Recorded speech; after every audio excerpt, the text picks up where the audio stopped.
وبركاته. وعليكم السلام ورحمة الله وبركاته. الحمد لله وكفى وسلام على عباده الذين اصطفى أما بعد. فأعوذ بالله من الشيطان الرجيم. بسم الله الرحمن الرحيم. هو الذي أرسل رسوله بالهدى ودين الحق ليظهره على الدين كله وكفى بالله شهيدا. محمد رسول الله والذين معه أشداء على الكفار رحماء بينهم تراهم ركعا سجدا يبتغون فضلا من الله ورضوانا سيماهم في وجوههم من أثر السجود ذلك مثلهم في التوراة ومثلهم في الإنجيل كزرع أخرج شطأه فآزره فاستغلظ فاستوى على سوقه يعجب الزراع ليغيظ بهم الكفار وعد الله الذين آمنوا وعملوا الصالحات منهم مغفرة وأجرا عظيما. صدق الله العظيم.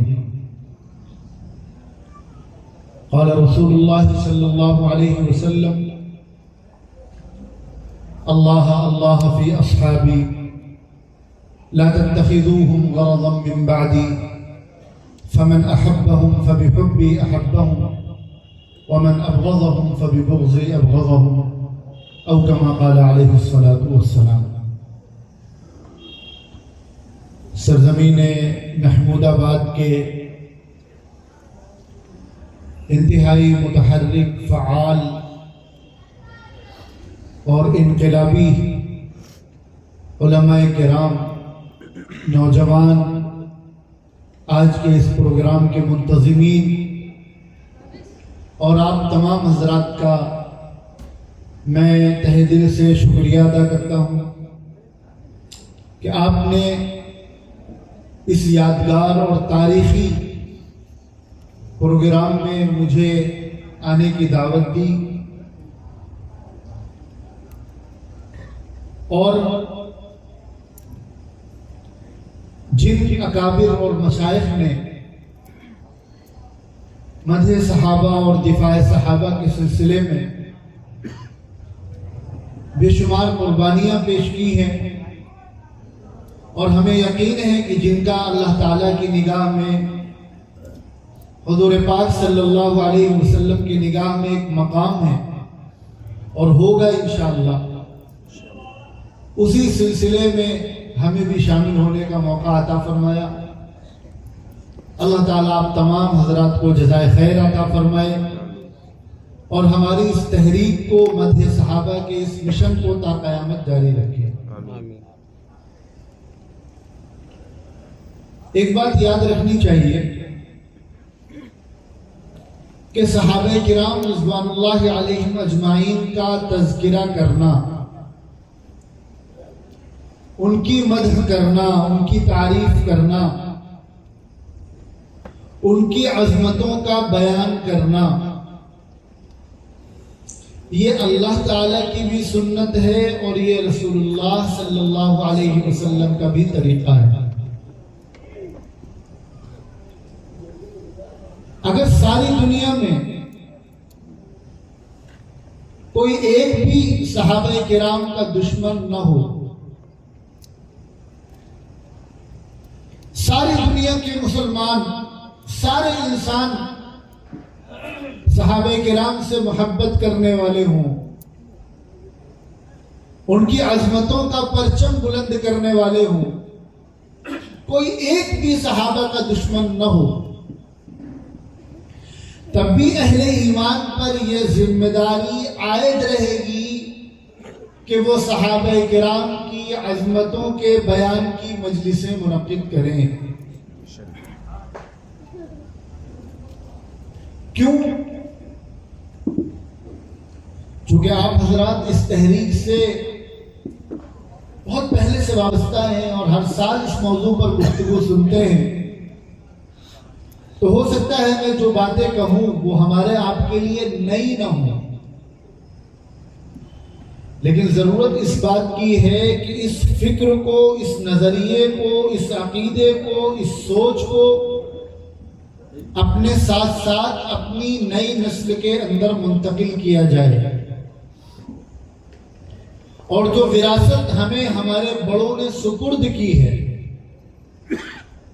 ہم اس کو صحیح سلامت اور مضبوطی کے ساتھ اور جوش اور ولولے کے ساتھ اپنی اگلی نسل کے حوالے کریں۔ صحابہ کرام رضوان اللہ علیہم اجمعین کا معاملہ دین اسلام کی بنیاد کا مسئلہ ہے۔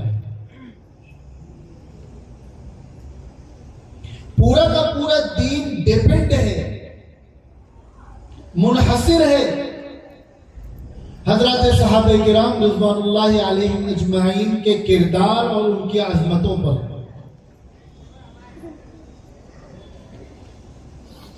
قرآن کریم میں اللہ تبارک و تعالی نے اعلان فرمایا کہ ہم نے اپنے پیغمبر کو، اپنے نبی کو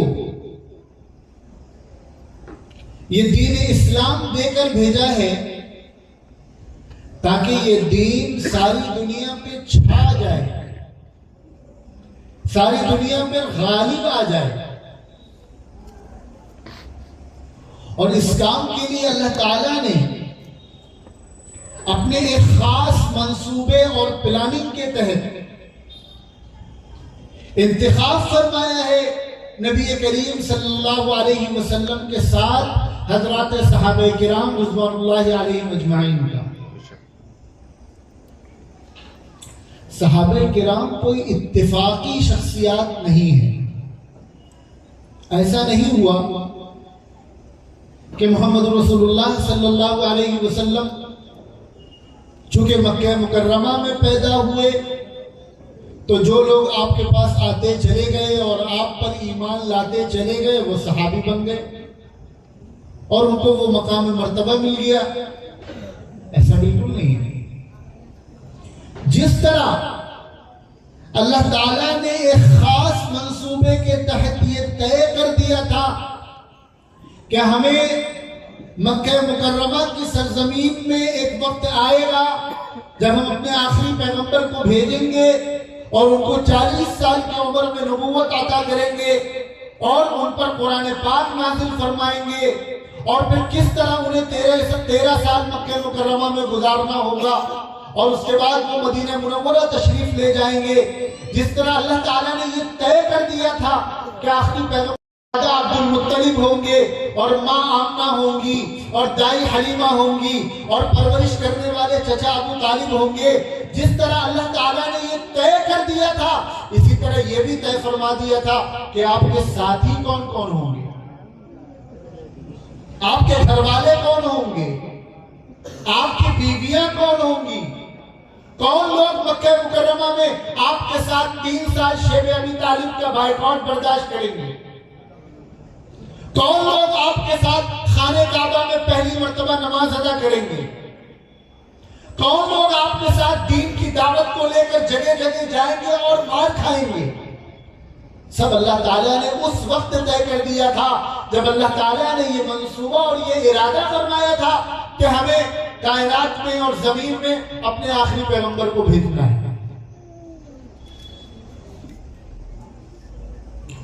اللہ تعالیٰ نے جس طرح اپنی ساری مخلوق میں کم و بیش سوالات لوگوں کو چھانٹ کر نکال کر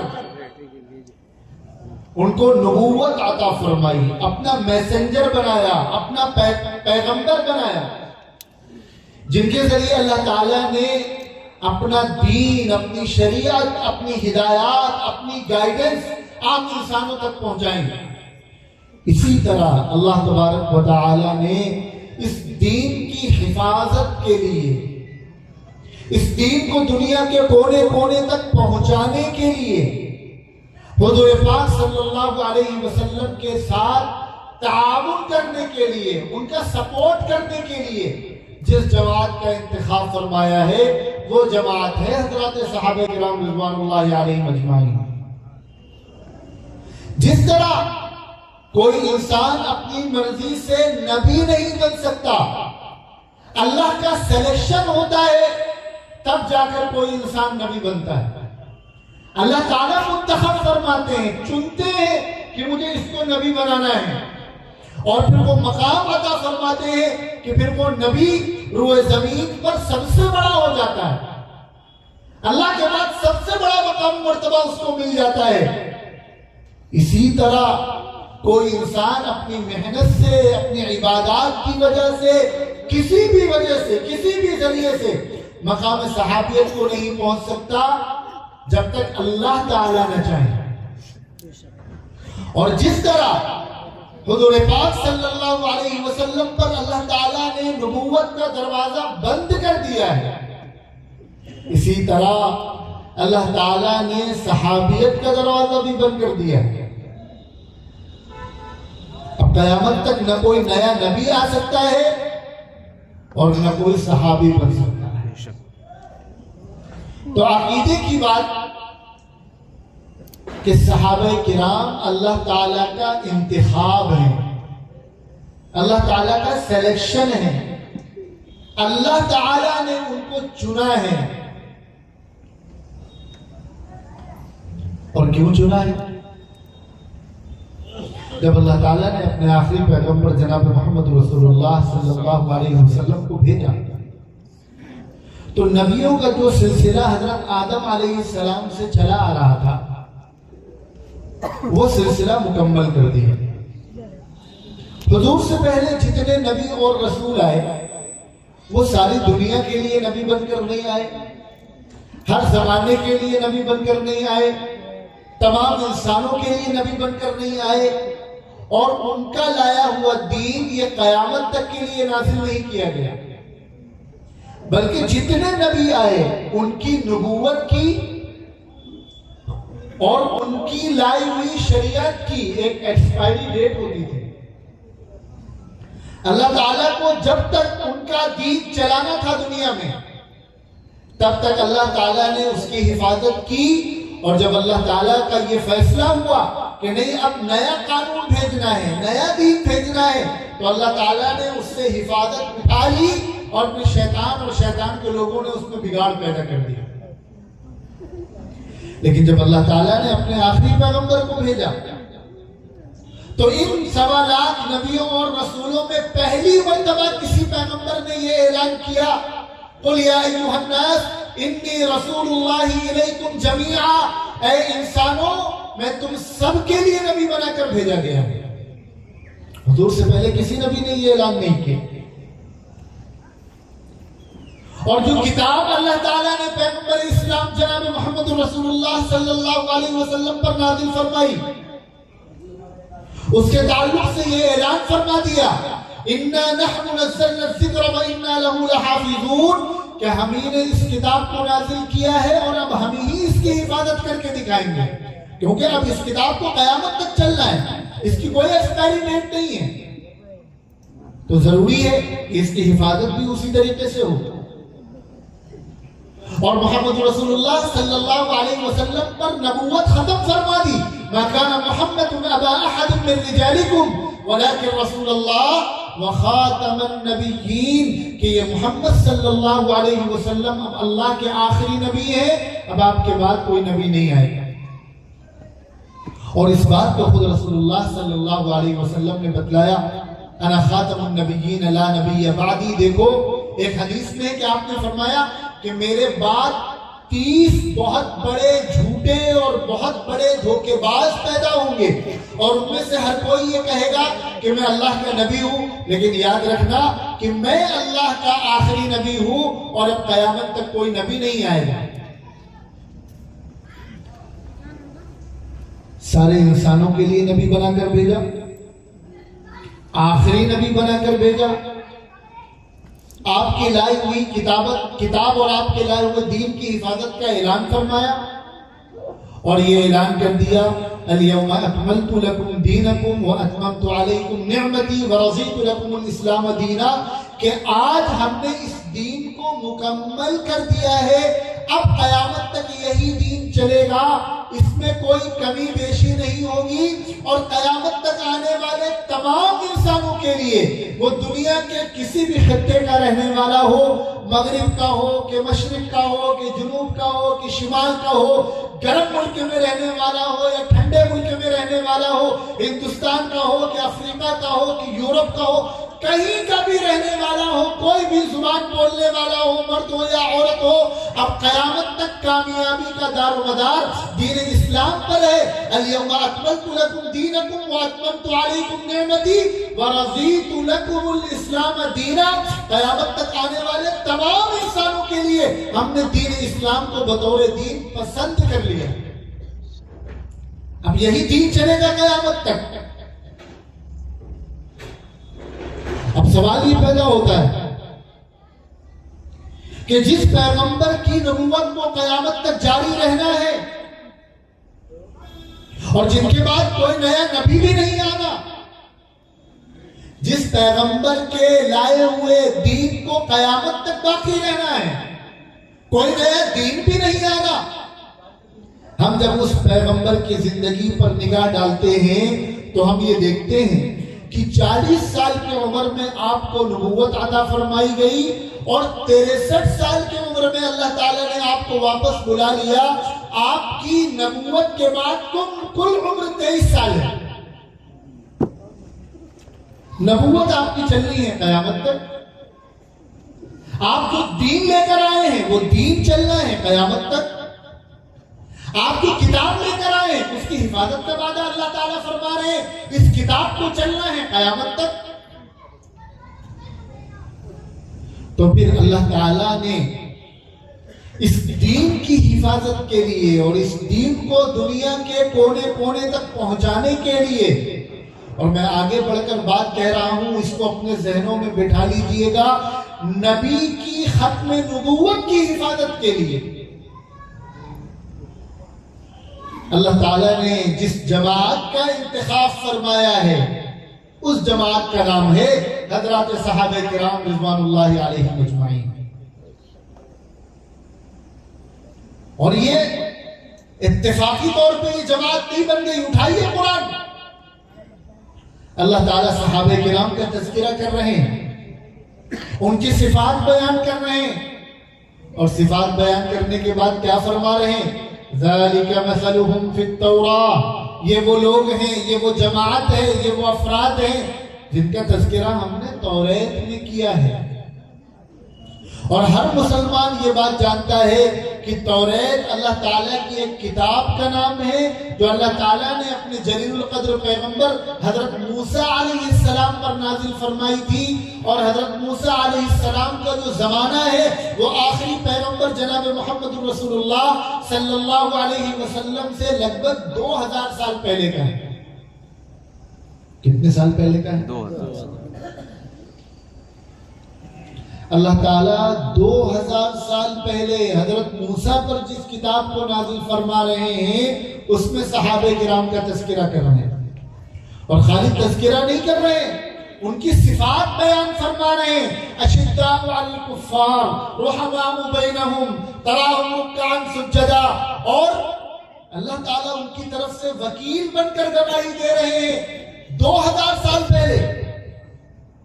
یعنی قرآن کریم میں اللہ تعالیٰ بتلا رہے ہیں کہ ان چیزوں کا تذکرہ ہم نے توریت میں کیا ہے کہ میرے پیغمبر کے ساتھی جو جو کام کریں گے وہ کیوں کریں گے، ان کے پیش نظر کیا چیز ہوگی، ان کا مقصد کیا ہوگا۔ یبتغون فضلا من اللہ ورضوانا، کہ وہ اللہ کی رضا اور اللہ کا فضل تلاش کرنے کے لیے سارے کام کریں گے۔ یعنی اللہ تبارک و تعالی نے صحابہ کرام کو چنا، پچھلی کتابوں میں ان کا تذکرہ فرمایا، اور صرف تذکرہ نہیں فرمایا، ان کی صفات کا تذکرہ فرمایا، اور صفات کا تذکرہ کرنے کے ساتھ ساتھ 2000 سال پہلے اللہ تعالیٰ نے ان کی طرف سے وکیل بن کر یہ گواہی بھی دے دی کہ صحابہ کرام کا ہر کام اللہ کی رضا کے لیے ہوتا ہے۔ اور پھر آگے فرمایا وَمَثَلُهُمْ فِي الْإِنْجِيلِ، ہم نے ان کا تذکرہ انجیل میں کیا ہے، اور انجیل نازل ہوئی ہے حضرت عیسیٰ علیہ السلام پر، جن کا زمانہ آخری پیغمبر جناب محمد رسول اللہ سے تقریباً 550 یا 600 سال پہلے کا ہے۔ ابھی ابو بکر پیدا بھی نہیں ہوئے، ابھی ان کی بنیاد بھی نہیں پڑی ہے, ابھی ان کے باپ بھی پیدا نہیں ہوئے, ان کے دادا بھی پیدا نہیں ہوئے, ان کے پردادا بھی پیدا نہیں ہوئے, اور اللہ تعالیٰ تذکرہ کر رہے ہیں کہاں؟ ابھی عمر, ان کے باپ دادا کسی کا وجود نہیں ہے, لیکن اللہ تعالیٰ تذکرہ کر رہے ہیں. تو عقیدے کی بات یہ یاد رکھنا کہ صحابہ کرام یہ کوئی اتفاقی جماعت کا نام نہیں ہے, یہ اللہ تعالیٰ کے منصوبے کا ایک حصہ ہے. اللہ تبارک و تعالیٰ نے جب یہ پلان کیا, جب یہ منصوبہ بنایا, جب یہ ارادہ فرمایا کہ ہمیں کائنات کو بنانا ہے اور پھر کائنات میں ہمیں فلاں لوگوں کو اپنا پیغمبر بنانا ہے اور پھر آخری پیغمبر جناب محمد رسول اللہ صلی اللہ علیہ وسلم کو بھیجنا ہے, تو اللہ تعالیٰ نے یہ بھی ارادہ فرما لیا کہ محمد رسول اللہ کے ساتھی کون لوگ ہوں گے, اور یہ بھی فرق طے فرما دیا کہ کون کب ایمان لائے گا. کوئی پہلے ایمان لائے گا, کوئی بعد میں ایمان لائے گا, کوئی فتح مکہ سے پہلے لائے گا, کوئی فتح مکہ کے بعد میں لائے گا, کوئی ہجرت سے پہلے لائے گا, کوئی ہجرت کے بعد لائے گا. یہ سب اللہ کے منصوبے کا حصہ ہے. تو صحابہ کرام کی جماعت کا ایک فرد اللہ کا چنا ہوا ہے. کس کا چنا ہوا ہے؟ اللہ تعالیٰ نے صحابہ کرام کو چنا, اور چننے کے بعد دنیا کے مختلف خطوں سے لا کر اپنے لاڈلے اور محبوب پیغمبر کے قدموں میں ڈال دیا. اور چونکہ ان کے ذریعے دین کو دنیا میں پھیلنا تھا اور ان کو قیامت تک آنے والے مسلمانوں کے لیے نمونہ بننا تھا, معیار بننا تھا, پیمانہ بننا تھا, تو اللہ نے چنا اور چننے کے بعد اپنے پیغمبر کے ذریعے ان کی تربیت فرمائی. صحابہ کرام کی تربیت کس نے کی ہے؟ اللہ کے نبی نے. کس نے کی ہے؟ اللہ کے رسول نے. دیکھیں, آپ بولتے رہیں گے جب تک تو ہم بھی بولتے رہیں گے, آپ خاموش ہو جائیں گے تو ہم بھی خاموش ہو جائیں گے. صحابہ کرام کو چنا کس نے؟ اللہ نے. اللہ کے رسول نے. اور صحابہ کرام کی تربیت کس نے کی ہے؟ اللہ کے رسول نے. صحابہ کرام کو کس نے ٹرینڈ کیا ہے؟ اللہ کے رسول نے. جناب محمد رسول اللہ صلی اللہ علیہ وسلم نے کیا ہے. ایک صحابی تراشا ہوا ہے, سجایا ہوا ہے, سنوارا ہوا ہے, بنایا ہوا ہے. جناب محمد رسول اللہ صلی اللہ علیہ وسلم کا ہر صحابی رسول نبی کا تیار کردہ پروڈکٹ ہے. ہر صحابی نبی جنتی جنتی, ہر صحابی نبی جنتی جنتی, ہر صحابی نبی جنتی جنتی. نعرہ تکبیر, اللہ اکبر, نعرہ تکبیر. اللہ اکبر. کسی ایک بھی صحابی پر انگلی اٹھانا, کسی ایک پر بھی انگلی اٹھانا, کوئی بھی ہو, عشرہ مبشرہ میں سے ہو, اصحاب بدر میں سے ہو, ہجرت سے پہلے والے ہوں, فتح مکہ سے پہلے والے ہوں, فتح مکہ کے بعد والے ہوں, ان کی کوئی بڑی قربانی ہو یا نہ ہو, کسی ایک صحابی پر انگلی اٹھانا حقیقت میں اللہ کے سلیکشن پر انگلی اٹھانا ہے, اور نبی پاک صلی اللہ علیہ وسلم کی تربیت پر انگلی اٹھانا ہے. بے شک. ہمارے یہاں کانپور میں چپلوں کا کام ہوتا ہے, چمڑے کی چپلیں بنتی ہیں, کمپنی کا ایک پروڈکٹ ہوتا ہے, لوگ اس کمپنی کے نام کی وجہ سے اس پروڈکٹ کو اہمیت دیتے ہیں. کمپنی کے ٹیگ جوڑ دیا تو 1000 روپے بڑھ گئے, ایک چپل 1000 روپے کی مل رہی تھی, کمپنی کا ٹیگ لگ گیا تو وہ 3000 کی ہو گئی, قیمت بڑھ گئی اس کی. آپ بڑے شوق سے مارکیٹ گئے, چپل خرید کے لائے کمپنی کی, اور 1 مہینے کے بعد اس کا دھاگا کھلنے لگا, اس میں اور کوئی خرابی آ گئی, تو آپ کیا کہیں گے؟ چپل کی برائی کریں گے نا کہ یہ چپل میں یہ خرابی ہے. اور صرف چپل کی برائی نہیں ہوگی, اس چپل کی, اس پروڈکٹ کی برائی کرنا کس کی برائی سمجھا جائے گا؟ کمپنی کی برائی سمجھی جائے گی نا, کہ کمپنی اپنا ایک پروڈکٹ بنانے میں چوک گئی, کیا کہیں گے؟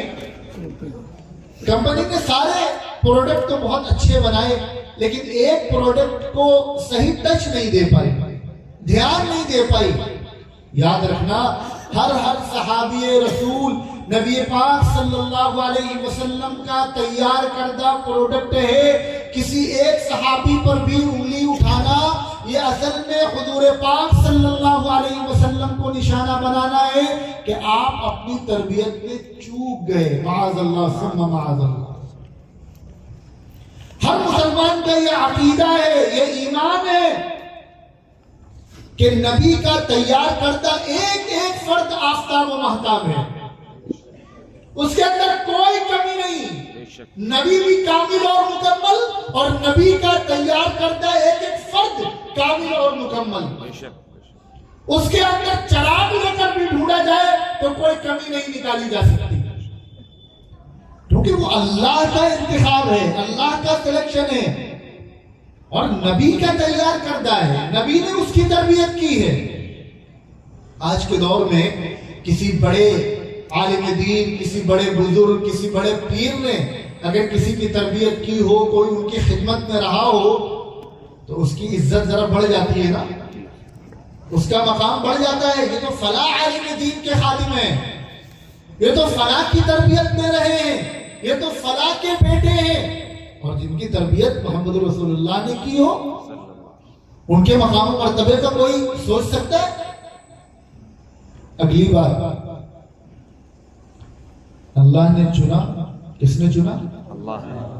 اور تربیت کس نے کی؟ رسول اللہ۔ تربیت ہونے کے بعد صحابہ کرام کا امتحان بھی لیا گیا ہے، اور معلوم ہے امتحان کس نے لیا ہے؟ کس نے لیا ہے؟ صحابہ کرام کی تربیت کی ہے جناب محمد رسول اللہ صلی اللہ علیہ وسلم نے، اور ان کا ٹیسٹ لیا ہے خود اللہ تعالیٰ نے۔ اللہ نے ان کا امتحان لیا ہے، اور امتحان اس کا نہیں لیا کہ ان کی رائٹنگ کتنی اچھی ہے، ان کی نالج کتنی زیادہ ہے، ان کو کتاب کتنی اچھی یاد ہے، اس کا امتحان نہیں لیا۔ اس کا بھی امتحان نہیں لیا کہ وہ زندگی کیسے گزارتے ہیں، اللہ نے ان کے دلوں کا امتحان لیا ہے۔ اندازہ لگائیے، ذرا سوچئے تھوڑی دیر کے لیے کہ کائنات کے رب، کائنات کے خالق اور مالک جو خود علیم بذات الصدور ہیں، جو ہمارے دل و دماغ میں پیدا ہونے والے ایک ایک سوچ اور ایک ایک خیالات سے واقف ہیں۔ ہمارے دماغ میں کوئی خیال پیدا نہیں ہوتا کہ اس سے پہلے اللہ کے علم میں آ جاتا ہے، ہمارے دل میں کوئی بات نہیں پیدا ہوتی کہ اس سے پہلے اللہ کو معلوم ہو جاتا ہے۔ وہ کائنات کے رب اور خالق اور مالک صحابہ کرام کے امتحان لے رہے ہیں، وہ بھی دلوں کا امتحان لے رہے ہیں، اور امتحان لینے کے بعد کیا ارشاد فرما رہے ہیں؟ اللہ تعالیٰ فرما رہے ہیں کہ ہم نے ان کے دلوں کا امتحان لیا، اور امتحان لینے کے بعد ان کے دلوں سے ہر طرح کفر کو، ہر طرح کی برائی کو، ہر طرح کی گندگی کو، سب کچھ ان کے دلوں سے نکال دیا۔ کس نے نکال دیا؟ اللہ۔ کس نے نکال دیا؟ اللہ۔ صحابہ کرام کے دلوں سے ہر طرح کی برائی کو، ہر طرح کی گندگی کو، ہر طرح کے فسق کو، ہر طرح کے کفر کو، جھوٹ کو، فریب کو، خود پسندی کو، عجب کو، تکبر کو، حسد کو، کینہ کو، ہر طرح کی برائی کو اللہ تعالیٰ نے ان کے دلوں سے کھرچ کھرچ کر نکال دیا، اور نکالنے کے بعد فرمایا کہ جب ہم نے ان کے دلوں کا امتحان لیا، اور امتحان لینے کے بعد یہ ساری چیزیں ان کے دلوں سے نکال دی، تو ان کا دل خالی ہو گیا، پاک ہو گیا، صاف ہو گیا، اور ان کے دلوں کو پاک اور صاف کرنے کے بعد ہم نے ان کے دلوں میں تقوی کو انبلٹ کر دیا۔ انبلٹ کا مطلب سمجھتے ہیں؟ جی، پڑھے لکھے لوگ ہیں، نوجوان تو خوب سمجھتے ہوں گے۔ انبلٹ کا کیا مطلب ہے؟ یعنی اس طرح اللہ تعالیٰ نے تقوی کو ان کے اندر رچا دیا ہے، بسا دیا ہے، ان کے دلوں میں قید کر دیا ہے کہ اب دونوں ایک دوسرے کے لیے لازم ہو گئے ہیں۔ اب صحابی ہے تو یہ طے بات ہے متقی ہے. ہر صحابی رسول تقویٰ کے اس مقام پر پہنچا ہوا ہے کہ ان کے بعد کوئی دوسرا نہیں پہنچ سکتا. ٹھیک ہے ہم امام ابو حنیفہ کو بھی مانتے ہیں, ہم خواجہ معین الدین چشتی اجمیری کو بھی مانتے ہیں, ہم خواجہ عبد القادر جیلانی کو بھی مانتے ہیں, ہم حضرت نظام الدین اولیاء کو بھی مانتے ہیں, ہم تمام اللہ کے ولیوں کو مانتے ہیں. یہ سب بہت بڑے ہیں, بہت بڑے ہیں, بہت بڑے ہیں. ہم جیسے لوگ ان کو دیکھ بھی نہیں سکتے, ان کے مقام کے بارے میں سوچ بھی نہیں سکتے, لیکن ایک چھوٹے سے چھوٹے صحابی رسول کی پیر کے دھول کے برابر بھی نہیں. بے شک لازم کر دیا ہے اللہ تعالیٰ نے تقوی کو ان کے لیے. اور پھر لازم کرنے کے بعد کیا ارشاد فرمایا, لا يستوي منكم من انفق من قبل الفتح وقاتل اولئك اعظم درجة من الذين انفقوا من بعد وقاتلوا وكلا وعد الله الحسنى. کہ صحابہ کرام میں فرق مراتب ضرور ہے, کوئی پہلے ایمان لایا تو اس کا مرتبہ زیادہ ہے, کوئی بعد میں ایمان لایا تو اس کا مرتبہ اس کے مقابلے میں کم ہے. جن لوگوں نے فتح مکہ سے پہلے قربانیاں دی ان کا مقام زیادہ بڑا ہے, جن لوگوں نے فتح مکہ کے بعد قربانیاں دی ان کا مقام ان کے مقابلے میں کم ہے. یہ سب تفصیلات بیان کرنے کے بعد کائنات کے رب, کائنات کے خالق اور کائنات کے مالک کیا فرما رہے ہیں, وَكُلًّا وَعَدَ اللَّهُ الْحُسْنَى. ہر صحابی سے ہم نے جنت کا وعدہ کر لیا ہے. اچھا صرف اتنے پر نہیں رکے اللہ تعالیٰ, حالانکہ اتنا کہہ دینا بھی کافی تھا کہ ہم نے ان کے لیے جنت کا وعدہ کر لیا ہے. قرآن میں ایک سے زائد جگہوں پر اللہ تعالیٰ نے اس بات کا اعلان فرمایا کہ میں ان سے راضی ہو گیا. صحابہ کرام کے علاوہ دنیا میں جتنے بھی لوگ ہیں اگر وہ صحابی نہیں ہیں, جب دنیا ختم ہو جائے گی, قیامت برپا ہوگی, حساب و کتاب ہوگا, جنت جہنم کا فیصلہ ہوگا, جنتی جنت میں چلے گئے, جہنمی جہنم میں چلے گئے, جنت جہنم کے بیچ دیوار کھڑی کر دی گئی اور موت کو بھی اللہ نے موت دے دی. جنتی اپنی خوشیوں میں مست مگن ہیں اور وہ اللہ کا شکر ادا کر رہے ہیں. پھر اعلان ہوگا کہ ابھی کچھ نعمت باقی ہے, بہت بڑی نعمت باقی ہے. کب اعلان ہوگا؟ یہ سب سے آخر میں. جنتی سوچیں گے اور کہیں گے کہ یا اللہ اب بھی کچھ باقی, یہاں تو ہمیں ایسی نعمتیں مل گئی جن کے بارے میں تو ہم تصور بھی نہیں کر سکتے تھے, نہ کبھی سنا تھا نہ کبھی سوچا تھا, اب بھی کچھ باقی ہے. جواب آئے گا ہاں ابھی ایک بہت بڑی نعمت باقی ہے. ساری نعمتوں کے ملنے کے بعد سب سے اخیر میں اللہ تعالیٰ دو مزید نعمتیں عطا فرمائیں گے. اللہ تعالیٰ ہم سب کو اس کا مستحق بنائے. ایک تو اللہ تعالیٰ اپنا دیدار عطا فرمائیں گے اور پھر اللہ تعالیٰ کی طرف سے اعلان ہوگا کہ آج میں تم سب سے راضی ہو گیا. یہ اعلان کب ہوگا؟ کب ہوگا؟ سب سے اخیر میں ہوگا. اور یہ اتنی بڑی نعمت ہوگی کہ اس نعمت کے بعد جنتی جنت کی دیگر ساری نعمتوں کو بھول جائیں گے اور اسی میں وہ جھومتے رہیں گے کہ آج اللہ تعالیٰ ہم سے راضی ہو گئے. قربان جائے حضرات صحابہ کرام رضوان اللہ علیہم اجمعین پر کہ ان کی زندگی میں آج سے 1450 سال پہلے کائنات کے خالق اور مالک نے یہ اعلان فرما دیا کہ میں ان سب سے راضی ہو گیا. نعرہ تکبیر, اللہ اکبر. ہر صحابی نبی جنتی جنتی, ہر صحابی نبی جنتی جنتی, ہر صحابی نبی جنتی جنتی. نعرہ تکبیر, اللہ اکبر. اور صرف یہ نہیں کہا کہ میں ان سے راضی ہو گیا. عجیب و غریب معاملہ ہے صحابہ کرام کا. اللہ تعالیٰ کو عجیب تعلق ہے, عجیب محبت ہے. ہمارے آپ کی سب سے بڑی ضرورت یہی ہے نا کہ اللہ ہم سے راضی ہو جائے.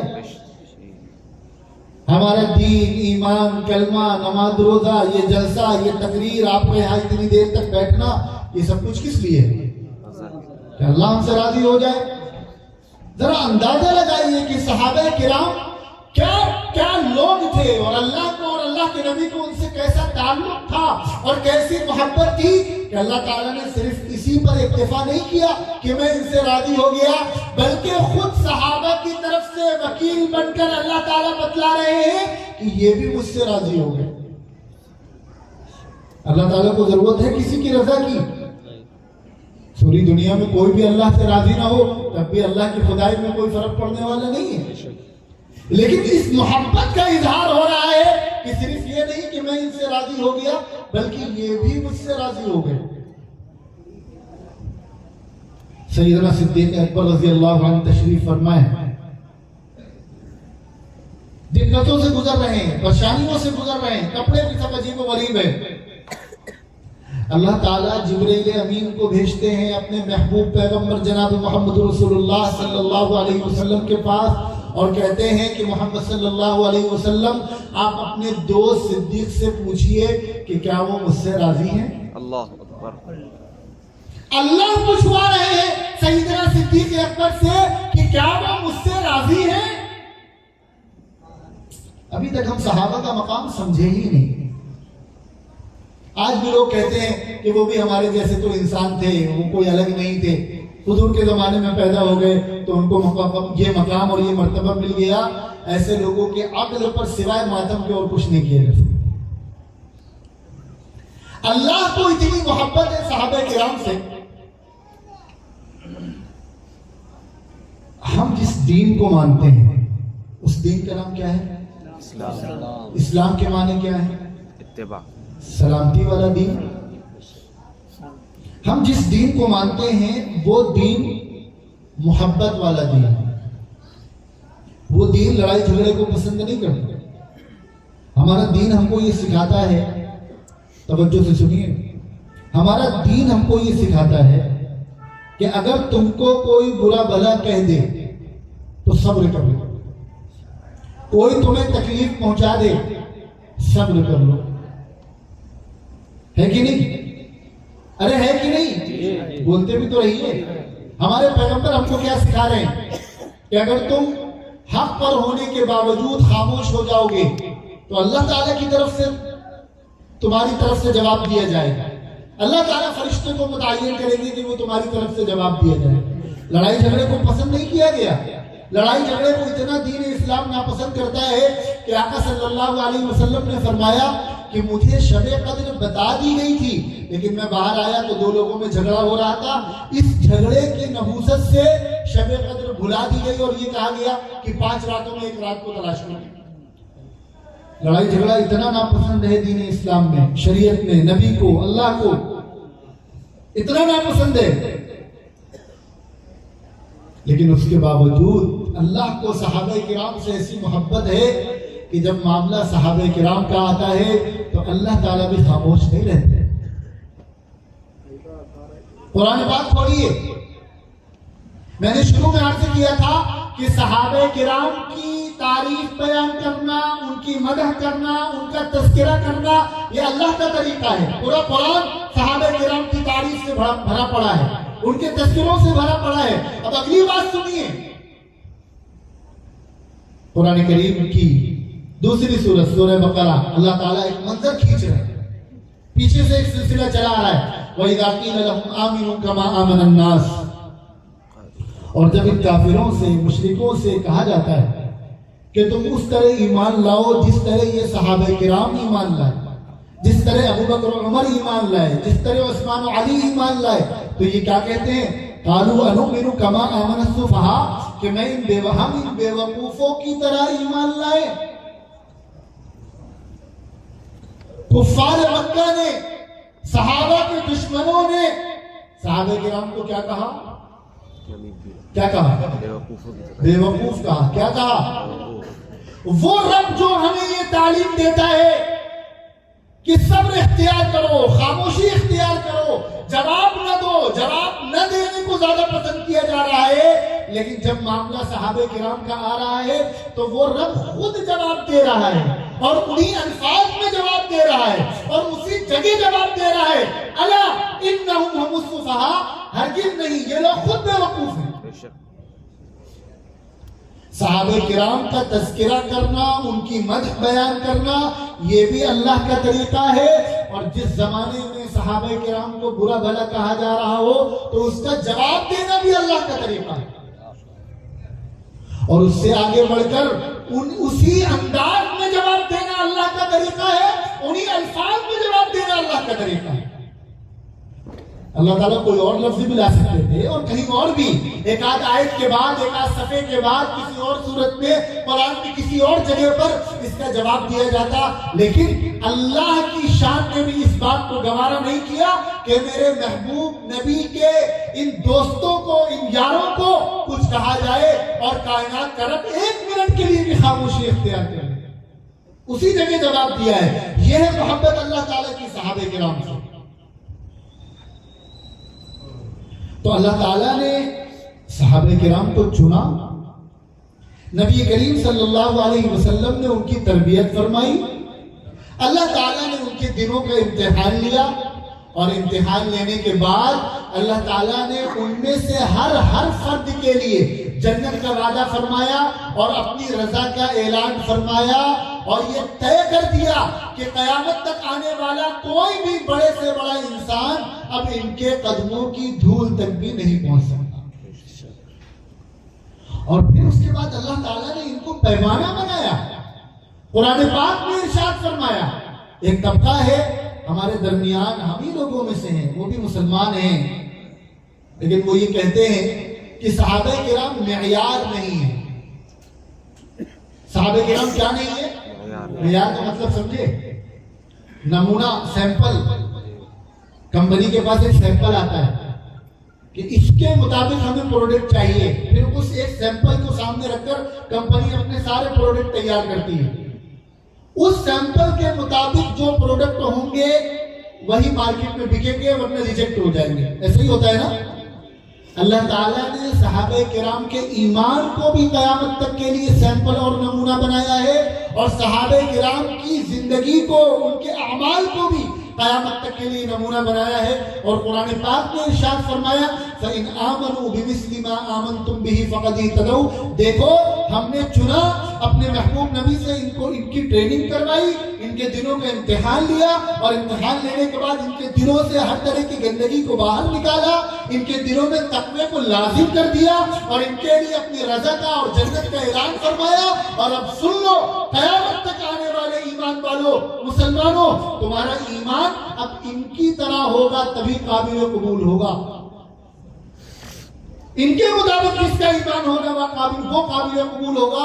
اور صحابہ کرام کے اعمال کو آقا نامدار جناب محمد رسول اللہ صلی اللہ علیہ وسلم نے معیار اور نمونہ بنایا۔ ایک موقع پر آپ نے فرمایا کہ یہودی 72 طبقوں میں بٹے اور میری امت 73 طبقوں میں بٹے گی، صرف ایک جنت میں جائے گا۔ صحابہ کرام نے پوچھا کہ حضور وہ ایک جنت میں جانے والا کون ہوگا؟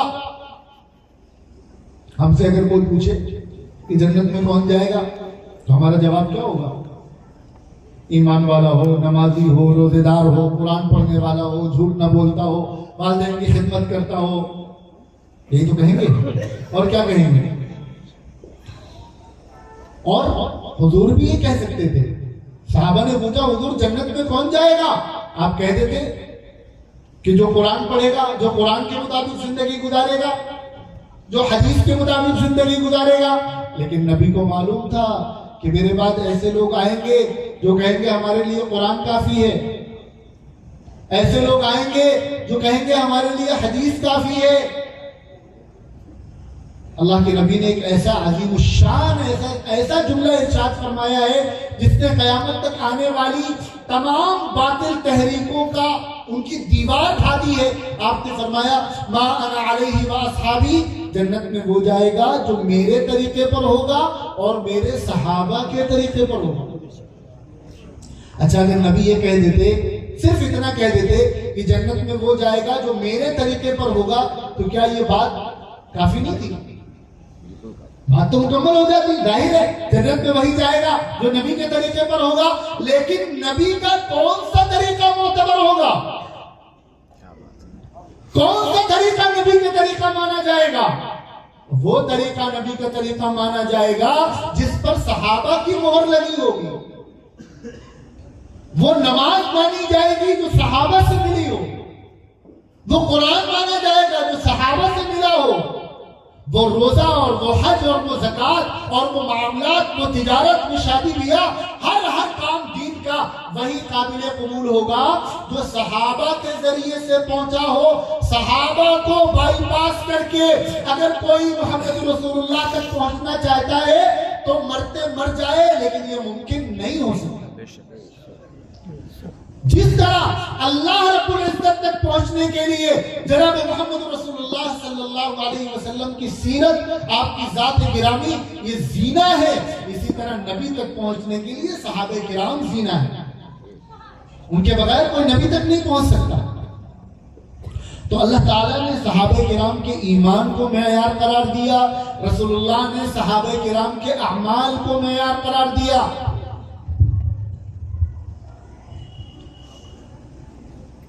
اور ہمارے ایمان کا سب سے ہائی لیول کیا ہے؟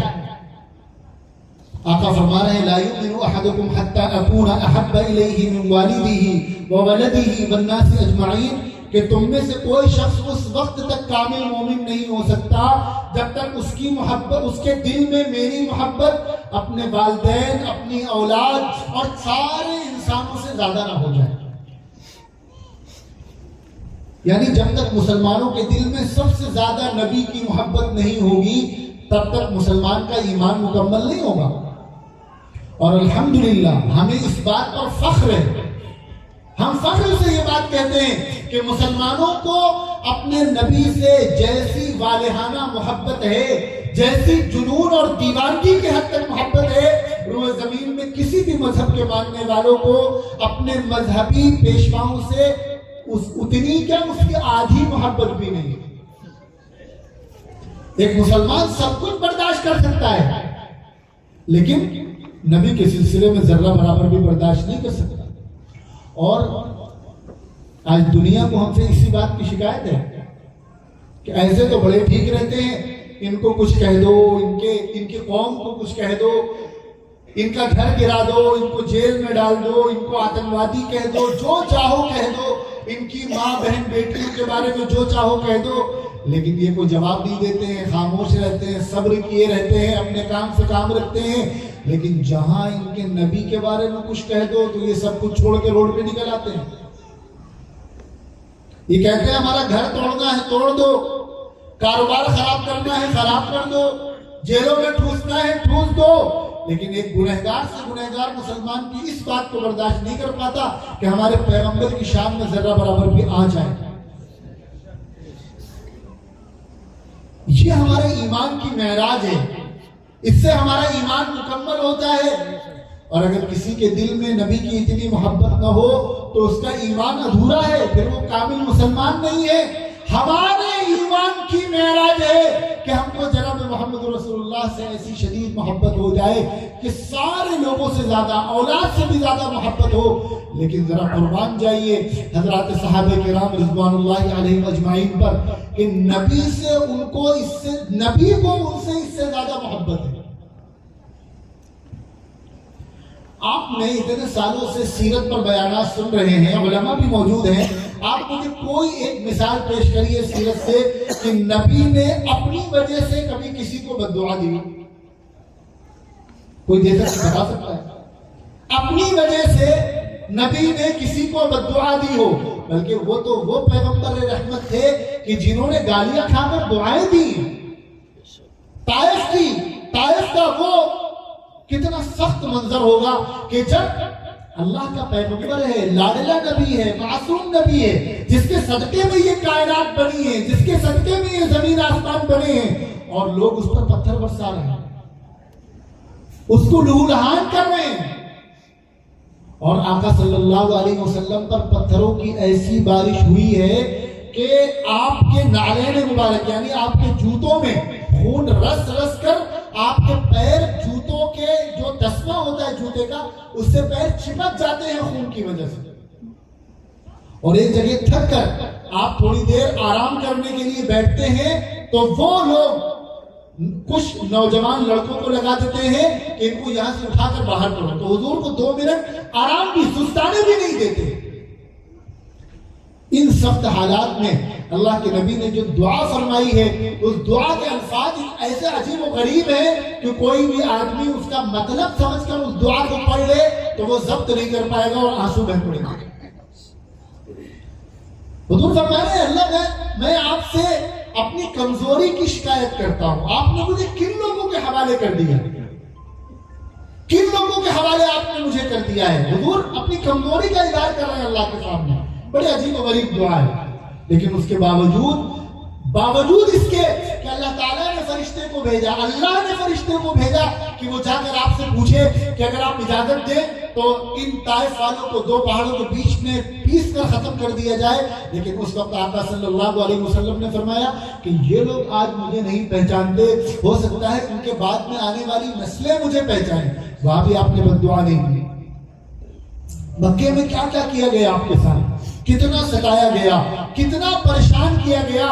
3 سال سماجی بائیکاٹ برداشت کیا ہے، 3 سال تک نہ کوئی بولنے والا، نہ کوئی بات کرنے والا، نہ کوئی خیریت پوچھنے والا، نہ کوئی کھانا پانی دینے والا۔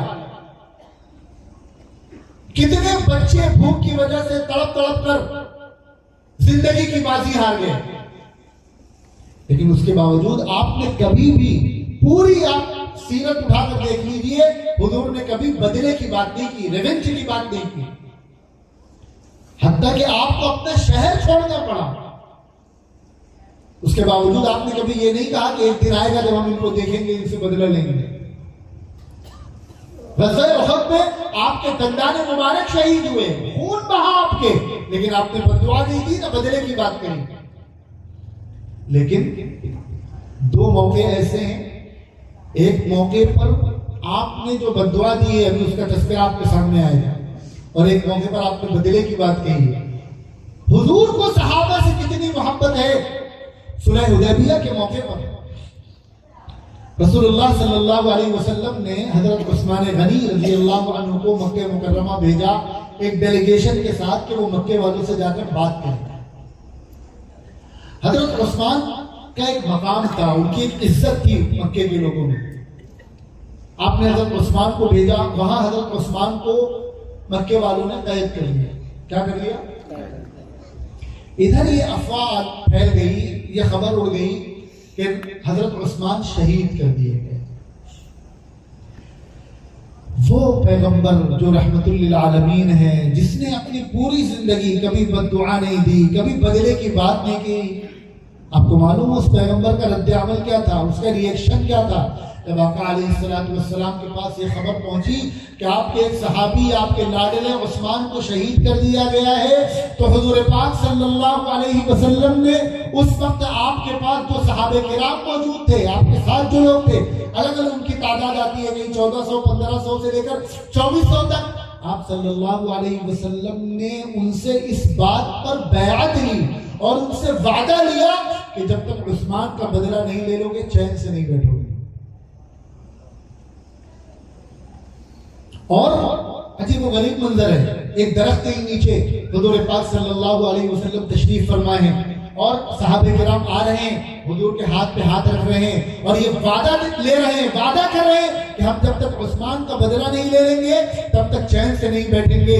جب سارے صحابہ کرام کی بیعت پوری ہو گئی تو حضور پاک صلی اللہ علیہ وسلم نے فرمایا کہ عثمان تو نہیں ہے، اپنے ایک ہاتھ پر عثمان کا ہاتھ قرار دیتے ہوئے فرمایا کہ میں عثمان کی طرف سے بیعت کر رہا ہوں۔ نعرہ تکبیر، نعرہ تکبیر۔ بیعت تھی جان دینے کی اور تھا نبی کا ہاتھ، اس ہاتھ کی طرف بڑھا فوراً سبھی کا ہاتھ، سلمان کا، بلال کا، بوذر ولی کا ہاتھ، ارے شامل تھا انہی ہاتھوں میں مولا علی کا ہاتھ۔ سب ہاتھ پورے ہو گئے، پھر رب کے حکم سے آقا نے اپنے ہاتھ کو بولا غنی کا ہاتھ۔ عثمان غنی زندہ باد، زندہ باد، زندہ باد، عثمان غنی زندہ باد، زندہ باد، زندہ باد، زندہ باد، زندہ باد، زندہ باد، صحابہ زندہ باد، زندہ باد، زندہ باد۔ اور صرف یہی نہیں، اللہ تعالیٰ کو تو معلوم ہے کہ عثمان شہید نہیں کیے گئے.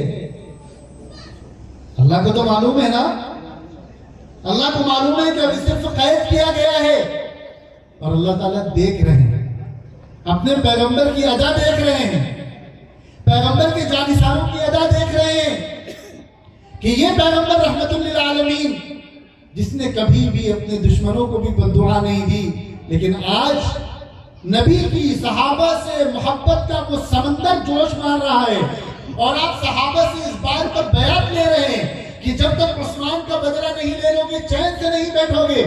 اللہ کو یہ ادا اتنی پسند آتی ہے کہ قرآن کی آیتیں نازل ہوتی ہیں, لقد رضی اللہ عن المؤمنین اذ یبایعونک تحت الشجرہ. اللہ کو معلوم ہے کہ عثمان شہید نہیں ہوئے, لیکن صحابہ کرام سے نبی کی محبت کی یہ ادا اللہ کو اتنی بھا گئی کہ اللہ نے اعلان فرما دیا کہ یہ جن لوگوں نے عثمان کے قصاص کا وعدہ کیا ہے, آج میں ان سب سے راضی ہو گیا. سبحان اللہ. سب سے رضا کا اعلان فرما دیا. ایک موقع اور ہے, ایک قبیلے کے کچھ لوگ آئے کہ ہم دین سیکھنا چاہتے ہیں, اپنے کچھ شاگردوں کو ہمارے ساتھ بھیج دیجئے تاکہ وہ ہمیں لے جا کر دین سکھائیں. اللہ کے نبی صلی اللہ علیہ وسلم نے صحابہ کرام کی ایک جماعت ان کے ساتھ کر دی. خبر ملی کہ انہوں نے دھوکہ دے کر ان صحابہ کرام کو شہید کر دیا. کیا کر دیا؟ قربان جائیے, ہم نے صحابہ کرام کے مقام کو سمجھا ہی نہیں. اللہ ہمیں صحیح سے سمجھنے والا بنا دے. ان کے اس عمل پر پیارے آقا صلی اللہ علیہ وسلم جو رحمت للعالمین ہیں, 1 مہینے تک نماز کے اندر بددعا دی. حضور پاک صلی اللہ علیہ وسلم نے, اور اس دعا کے الفاظ اتنے سخت ہیں کہ اللہ تعالیٰ ان کو کمزور کر دیے, ان کی طاقت کو توڑ دیجیے, ان کو اکھاڑ پھینکیے. اس میں اور بھی لوگ شامل ہیں, لیکن یہ بھی شامل ہیں جنہوں نے صحابہ کرام کو قتل کیا اور شہید کیا دھوکے سے لے جانے. یہ ہے اللہ کی صحابہ کرام سے محبت, اور یہ ہے رسول اللہ کی صحابہ کرام سے محبت. جس زمانے میں صحابہ کرام پر انگلی اٹھائی جا رہی ہو, کسی صحابی کی نیت پر حملہ کیا جا رہا ہو, اہل ایمان پر فرض ہے کہ وہ گھروں سے باہر نکلیں, اسٹیج سجائیں اور صحابہ کرام کی طرف سے وکیل بن کر جواب دیں. حب صحابہ زندہ باد, زندہ باد, زندہ باد, پوسے صحابہ مردہ باد, مردہ باد, مردہ باد. اہل دنیا نہ رہا, لائق عقبہ نہ رہا, جو صحابہ کو نہ سمجھا وہ کہیں کا نہ رہا. نعرہ تکبیر, اللہ اکبر. اور نبی نے ایک موقع پر ارشاد فرمایا کہ تم میں سے کوئی شخص اس وقت تک کامل مومن نہیں ہو سکتا جب تک اس کے دل میں میری محبت ہر چیز سے زیادہ نہ ہو جائے. اور ایک دوسرے موقع پر کیا ارشاد فرمایا, آپ خوب سنتے ہوں گے یہ روایت. آقا نے فرمایا, سنو قیامت تک آنے والے انسانوں, اللہ اللہ فی اصحابی, میرے صحابہ کے سلسلے میں اللہ سے ڈرتے رہنا, بہت ڈر ڈر کر بات کرنا, ان کا نام لینے سے پہلے اللہ کا ڈر دل میں بسا لینا, تب ان کا نام لینا کہ کہیں تم ان کے بارے میں کوئی غلط بات نہ کہہ دو. لا تتخذوهم غرضا من بعدی, دیکھو میرے بعد ان کو تنقید کا نشانہ مت بنانا, ان کی برائی مت کرنا. کیونکہ جب ہم صحابہ کرام کی زندگیوں پر نگاہ ڈالتے ہیں, توجہ سے سنیے اور سمجھیے, تو ہمیں یہ نظر آتا ہے کہ ایسے واقعات بھی ملتے ہیں جب صحابہ کرام نے جھوٹ بھی بولا ہے, ایسے واقعات بھی ملتے ہیں جب کسی صحابی نے چوری بھی کی ہے, ایسے واقعات بھی ملتے ہیں کہ کسی سے زنا کا صدور ہو گیا ہے. اللہ تعالیٰ نے اپنے آخری پیغمبر جناب محمد رسول اللہ صلی اللہ علیہ وسلم کو نمونہ اور آئیڈیل بنایا ہے کہ زندگی کیسے گزارنا ہے, جس طرح محمد رسول اللہ نے گزار کر دکھا دیا. لیکن بہت سارے کام ایسے تھے جو نبی کی شان کے خلاف تھے. کیا تھے؟ نبی کو نمونہ بننا ہے, آئیڈیل بننا ہے, لیکن کچھ کام ایسے ہیں جس میں نبی نمونہ نہیں بن سکتے. اس کے لیے اللہ تعالیٰ نے، چونکہ یہ صحابہ کرام اللہ کے منصوبے کا حصہ ہے، پلاننگ کا حصہ ہے اور دین کی تکمیل کا حصہ ہے، تو بہت سارے وہ کام جو حضور سے نہیں کرائے جا سکتے تھے وہ کام اللہ تعالیٰ نے صحابہ کرام سے کرائے. قرآن حکم دے رہا ہے وَالسَّارِقُ فَاقْطَعُوا أَيْدِيَهُمَا، چوری کرنے والوں کے، چوری کرنے والے مرد اور چوری کرنے والی عورت کے ہاتھ کاٹ دیے جائیں. اب ہاتھ کیسے کاٹے جائیں گے، کتنے کاٹے جائیں گے؟ کوئی چوری کرے گا تبھی تو پتہ چلے گا. اور نعوذ باللہ نبی تو چوری نہیں کر سکتے، یہ تو نبی کی شان کے خلاف ہے. تو امت کے سامنے پریکٹیکل نمونہ کیسے آئے گا؟ تو اس کے لیے اللہ تعالیٰ، میں بہت سوچ سمجھ کر یہ بات کہہ رہا ہوں اور میں خود اپنے ایک ایک لفظ کا ذمہ دار ہوں کہ صحابہ کرام سے اللہ تعالیٰ کی طرف سے چوری کروائی گئی تاکہ امت کو پتہ چلے کہ اگر تم سے یہ گناہ ہو جائے تو کرنا کیا ہے. صحابہ کرام سے گناہ کروایا گیا. بھائی امت کو توبہ بھی تو سکھانی تھی. نبی تو گناہ نہیں کر سکتے، نبی تو معصوم ہے. صحابہ کرام معصوم نہیں ہیں لیکن محفوظ ہیں. محفوظ کا مطلب یہ ہے کہ اللہ تعالیٰ نے ان کو گناہ پر باقی نہیں رہنے دیا، اور وہ کام جو نبی کی شایان شان نہیں تھے وہ اللہ تعالیٰ نے صحابہ سے کروائے. تو امت کو یہ بھی نمونہ دکھانا تھا کہ اگر گناہ ہو جائے تو پھر اس کے بعد کیا کرنا ہے. اسی لیے علماء نے لکھا کہ صحابہ کرام کے گناہ کو مت دیکھو، وہ تو ان سے پری پلان کروائے گئے. اس کے بعد ان کی توبہ کو دیکھو، وہ امت کے لیے نمونہ ہے کہ تم سے بڑے سے بڑا گناہ ہو جائے تو تم کو اللہ کے سامنے توبہ کیسے کرنی ہے. ایک صحابیہ سے زنا ہوا، آئی حضور کے پاس کہ مجھ سے یہ گناہ ہو گیا ہے، مجھے پاک کر دیا. حضور نے فرمایا بعد میں آنا. پھر بعد میں آئی، پھر فرمایا مجھ سے یہ گناہ ہوا ہے، اب مجھے پاک کر دیجیے. چونکہ ان کے گود میں بچہ تھا تو حضور نے فرمایا ابھی جاؤ، اس کی پرورش کرو، اس کو بڑا کرو، پھر آنا. ان کے دل میں کتنی تڑپ تھی گناہ ہو جانے کے بعد. آج ہم سے رات دن کتنے گناہ ہوتے رہتے ہیں، لیکن صحابہ کرام کا معاملہ بالکل الگ تھا. پھر خدا آئی کہ حضور اب تو میرا بیٹا بڑا بھی ہو گیا ہے، اب مجھے پاک کر دیجیے. تو پھر زنا کی جو سزا ہے شریعت میں سنسار کرنا، وہ سزا ان کو دی گئی. جب ان کو وہ سزا دی جا رہی تھی تو ایک صحابی کے ان کے خون کے چھینٹے اٹھے اور ایک صحابی کے بدن پر یا کپڑے پر لگ گئے. تو وہ ذرا سا انہوں نے اس کو برا سمجھ کر اپنے پیر پیچھے ہٹا لیے اور کوئی کمنٹ کر دیا ان کے بارے میں. آقا صلی اللہ علیہ وسلم کو جب اطلاع ہوئی تو آپ نے فرمایا کہ تم اس کے گناہ کو دیکھ رہے ہو، اس نے اللہ سے ایسی توبہ کی ہے کہ اگر اس کی توبہ کو تقسیم کر دیا جائے تو سارے مدینے والوں کی مغفرت کے لیے کافی ہوگی. تو صحابہ کرام سے جو گناہ ہو گئے ان کو دیکھ کر ان کو تنقید کا نشانہ مت بنانا، ان کی برائی مت کرنا. لا تتخذوهم غرضا من بعدی، میرے بعد ان کو نشانہ مت بنانا. اور پھر اللہ کے نبی نے قیامت تک کے لیے ایک اصول بنا دیا، ایک ضابطہ بنا دیا. مسلمانوں تم کو مجھ سے محبت ہے، تم ساری دنیا سے لڑنے کو تیار ہو میری محبت کے لیے، لیکن کب پتا چلے گا کہ تمہارے دل میں واقعی میری محبت ہے یا نہیں ہے؟ تو اس کا پیمانہ ہے فمن احبہم فبحبی احبہم، کہ جس کے دل میں صحابہ کرام کی محبت ہے یقیناً مان لیا جائے گا کہ ہاں اس کے دل میں نبی کی بھی محبت ہے. اور آگے ارشاد فرمایا ومن ابغضہم فبغضی ابغضہم، اور جس کے دل میں صحابہ کرام کا بغض ہے وہ لاکھ دعویٰ کرے کہ اس کے دل میں میری محبت ہے، نہیں، اس کے دل میں میری محبت نہیں بلکہ میرے صحابہ سے یہ جو بغض ہے یہ بھی مجھ سے بغض ہونے کی وجہ سے. نبی نے صحابہ کی محبت کو اپنی محبت بتلایا اور صحابہ سے عداوت اور بغض کو اپنی عداوت اور بغض بتلایا. آج جو لوگ یہ جرات کرتے ہیں کہ صحابہ کرام کو نشانہ بناتے ہیں، انہیں خوب ہوش کے ناخن لے لینے چاہیے کہ وہ دراصل کس کو نشانہ بنا رہے ہیں، کس سے دشمنی کا اظہار کر رہے ہیں.